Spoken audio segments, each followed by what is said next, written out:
Book of Heaven, Volume 4. 1st to the 23rd of February 1903. Page 173 to 176. February 1, 1903. A Protestant church is opened in Corrado. The Queen Mother reproaches Luisa.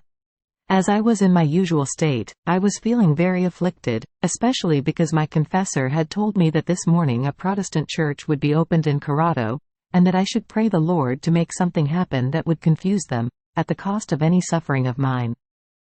But, seeing that the Lord was not coming and therefore I did not feel great sufferings, the only means to obtain these kinds of graces, I felt a most great affliction.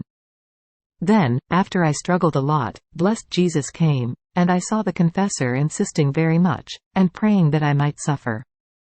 So it seemed that he shared with me the pains of the cross, and then he told me, "My daughter, I have made you suffer, forced by the priestly authority, and I will permit that those who go there, instead of being convinced by what the Protestants say, will make fun of them." However, since the chastisement swooped down on Corrado in those days in which I kept you suspended from the state of victim, it must now have its course, and if you continue to suffer, I will dispose the hearts in such a way that, at the appropriate time, I will make use of some occasion to have them remain completely confused and destroyed. Then, afterwards, the Queen Mother came, as if she wanted to use a trait of justice with me.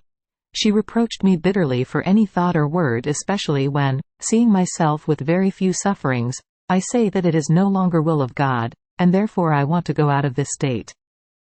Who can say with what rigor she reproached me, telling me, "If the Lord permits that you be suspended for a few days, this can be, but the fact that you yourself dispose yourself to do it, this is intolerable before God, as you almost come to dictate the laws on how He should keep you."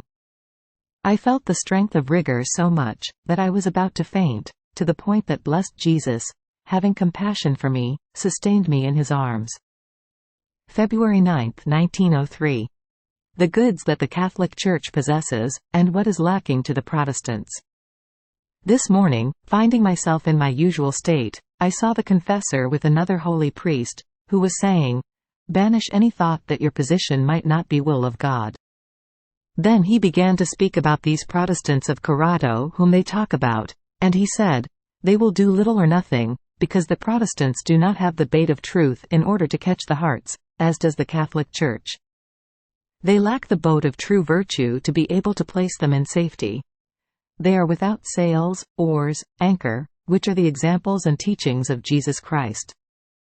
They reach the point of having neither a bread to satisfy their hunger, nor water to quench their thirst and wash themselves, which are the sacraments. And what's more, they even lack the sea of grace to be able to go in search of souls to be caught. So, since all this is lacking, what progress can they possibly make?" And he said many other things which I don't know how to repeat well. After this, my lovable Jesus came and told me, "My daughter, one who loves me fixes himself before the divine center, but one who is resigned and does my divine will in everything, possesses the center of the divinity within himself." And he disappeared like a flash. A little later he came back. I was thanking him for creation, for redemption and for so many other benefits, and he added, "In creation I formed the material world, and in redemption I formed the spiritual world." February 22, 1903. Sin is poison, sorrow is counterpoison. As I was in my usual state, I saw my adorable Jesus for just a little, and he told me, "My daughter, sin offends God and wounds man, and since it was committed by man, and God was offended, in order for him to receive full satisfaction, a man and a God was needed to satisfy for it. The 30 years or so of my mortal life satisfied for the 3 ages of the world, for the 3 different states of law, natural, written, and of grace, and for the 3 different ages of each man, adolescence, youth and old age. I satisfied, earned and impetrated for all, and my humanity serves as the staircase in order to ascend to heaven. But if man does not go up this staircase through the exercise of his own virtues, in vain does he try to ascend, and he will render my works useless for himself." On hearing sin being mentioned, I said, "Lord, tell me a little bit. Why are you so pleased when a soul feels sorrow for having offended you?" And sin is a poison that poisons the soul completely and renders her so disfigured as to make my image disappear from within her. Sorrow destroys this poison and restores my image in her. True sorrow is a counterpoison, and since sorrow destroys the poison, it forms a void in the soul, and this void is filled by my grace. This is why I am pleased. I see the work of my redemption risen again by means of sorrow. February 23, 1903. Men do not want Jesus Christ as their head. The Church will always be Church. As I was in my usual state, I found myself near a garden which seemed to be the Church. Near it there seemed to be people plotting an attack against the Church and the Pope, and in their midst there was our Lord, crucified, but without a head. Who can say how painful, how horrifying it was to see his most holy body in that state? I comprehended how men do not want Jesus Christ as their head, and since the Church represents him on this earth, they try to destroy what stands in his place.